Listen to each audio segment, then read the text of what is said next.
People ask me all the time for a recipe that looks good, but you can make ahead of time. I've got one for you, and you're gonna love it.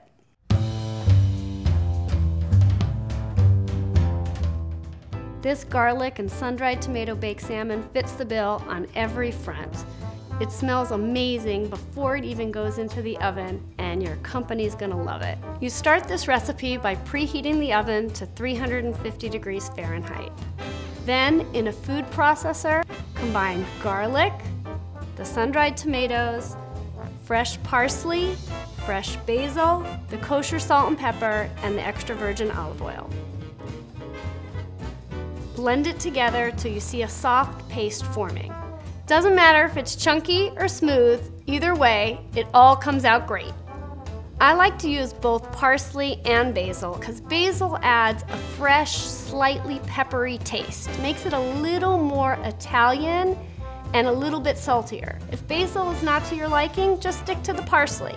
So now you're gonna spread the sun-dried tomato and garlic paste all over the salmon. Make sure you coat the whole salmon because you want every single piece to have all that sun-dried tomato garlic flavor in it. I love to use both red grape tomatoes and the yellow grape tomatoes when they're available. Before you place the tomatoes on the salmon, you're gonna cut them in half. I like to cut them horizontally. This makes the tomatoes stand up a little bit higher on the fish, so when they cook down, there's a lot of room for lots of little grape tomatoes on top of that salmon. What's really cool about this recipe is that the fresh tomatoes infuse their juices into the salmon. So even though it cooks for 30 minutes, it remains super moist and very flavorful.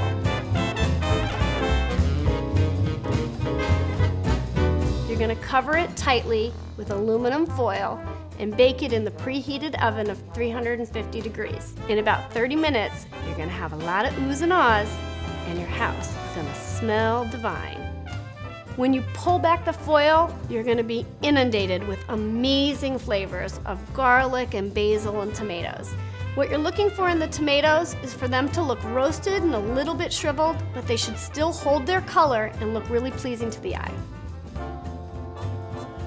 The fish should be totally cooked through, but still be moist to the touch.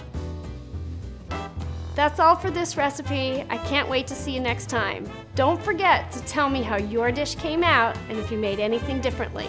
See you later.